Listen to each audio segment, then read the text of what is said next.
This is Newcap News with Lauren Pullen. Good evening and thank you for joining us. There are just over 2 weeks left of campaigning before Alberta voters hit the polls. And education is a hot topic for everyone involved. As Clayton Brown explains, last night the St. Paul School Board hosted a public roundtable discussion with the candidates in the constituency.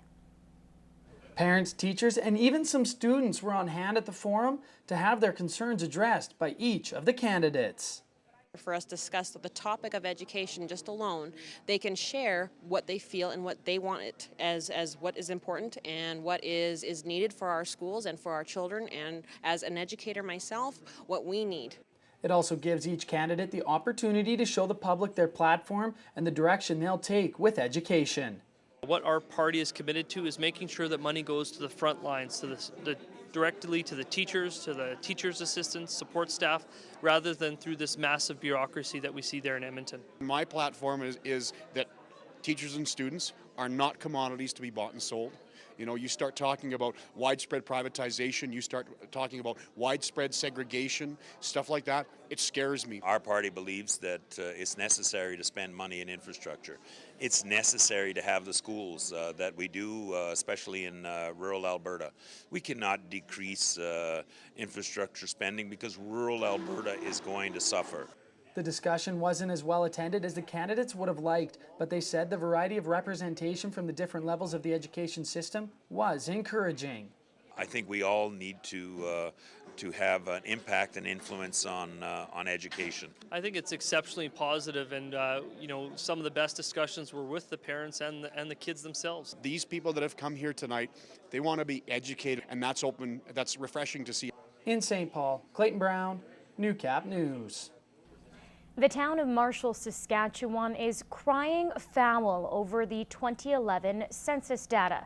The town has a population of close to 700 people, but the census this past year showed that number at only 533.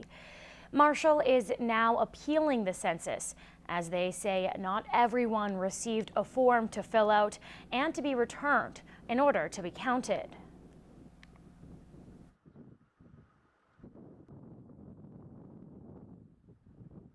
Well, when the 2011 census was done, I don't think everybody in town really was handed a form for doing the census. I myself was not handed a form till I phoned 3 times to confirm that I didn't have one. And then the lady came in and said she didn't know how much she had missed, if she missed any at all. She wasn't sure. When a town is short on numbers, it means less funding, and it could take months for Stats Canada to complete a review.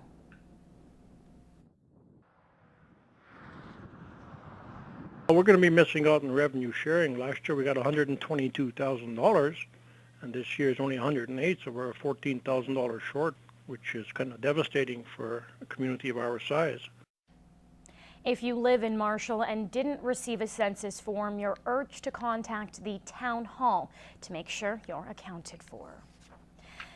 For those heading west to Edmonton, make sure you're prepared before hitting the road. A spring snowstorm hit the capital region hard this morning, causing power outages and dangerous driving conditions.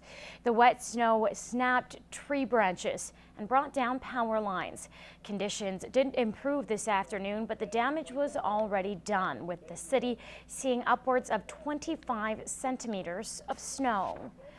Meantime, it's the opposite problem in other parts of the province, and if you're heading out for some long weekend camping, be cautious. Fire bans are in place at multiple parks across Alberta. The Vermilion Provincial Park is one of them.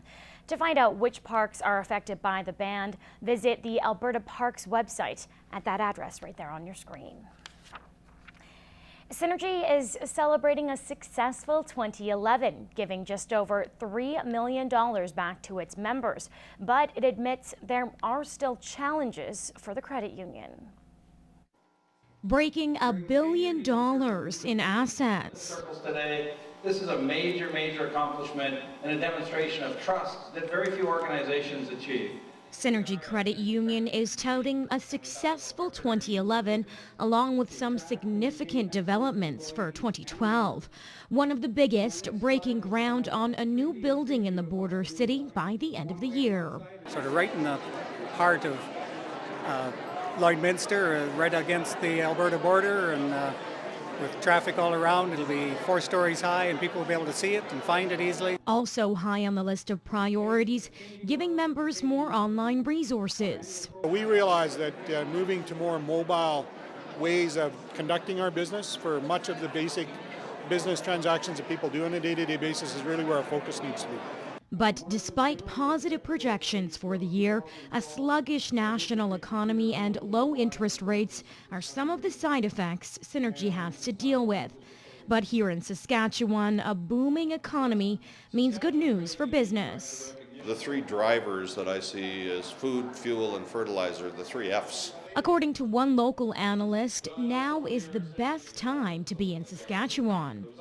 You know, people ask me how long will the economic uptick in Saskatchewan last, and I think as long as people in India or China want to eat. And as for the former vetoed credit union merger, So our board has decided, at least for now, it's back to business as usual or normal, like our board president said. But what we are doing is continuing to work actively with other credit unions around the province of Saskatchewan. Gerard joins us now with our first look at weather and craziness to the west of us in Edmonton. Yeah. Thankfully, none of that here. 25 centimeters, folks in Calgary as well getting some. So the QE2 difficult driving. But if you're heading east, it's all good. And if you're staying put for the weekend, like I am, enjoying it, it's all good. Let's see what we're dealing with here. 6 at the moment, some cloud cover on the outside, the sun trying to peer on through at intervals. A bit more sunshine this morning, certainly. The wind gusting, that's been the story across the region. Sometimes that west-southwesterly kind of heading. Getting to 9 in Cold Lake and area and 8 in the Battlefords. But the Battlefords having some gentle showers coming down at the moment. We see our temperatures are cooling off. But the details of the remainder of the weekend, it's looking good. But the details, we'll chat a bit more about it later in the cast. Coming up, one of the biggest cancer fundraisers in the border city officially kicks off. That story is next.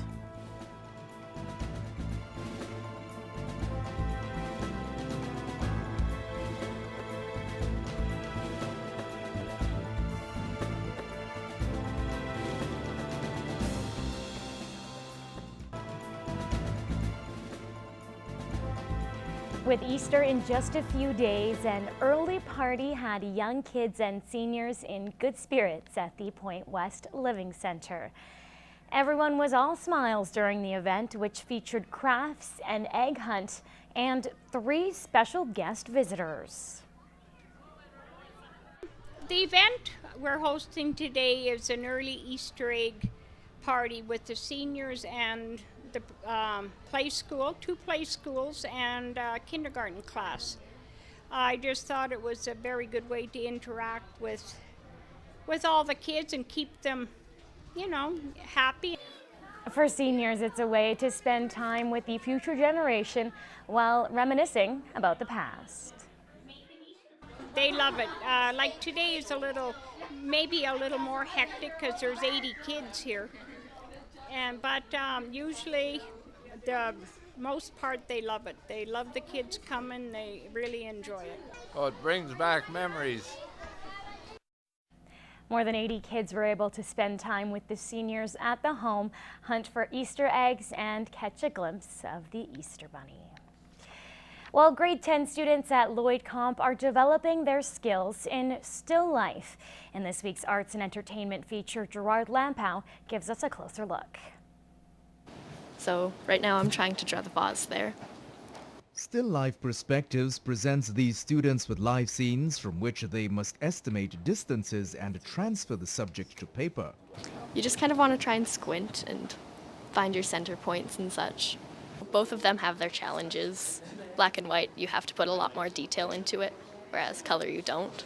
Contrast that with the student who prefers shading to colors. I like how you can just create what you want to create and you make it how you want to make it, and it's always your own. It's never not, and Yeah, I love it. Jacob draws inspiration from his granddad, who also works in black and white. My grandpa, he's a really good artist, and I've always looked up to him as an artist, and hopefully one day I can draw as good as him. We were able to get a few pointers from the desk of these young artists. It's really just trying to fit everything, and you have to make sure everything's coordinating and in the right spot. You have to get the shadows perfect. If there's one shadow wrong, it'll make it look unrealistic. As these youngsters continue to sharpen their skills, the guidance of their teacher is never too far away. In the grade 10 program, we've got to balance out the skills that they've got since they were going through middle years in elementary, and then taking them to black and white and then to color. And some of them have their preferences, but what we try to do is make sure that their skills are at the same frame, I guess, by the time we get to the end of the curriculum. Gerard Lampau, Newcap News.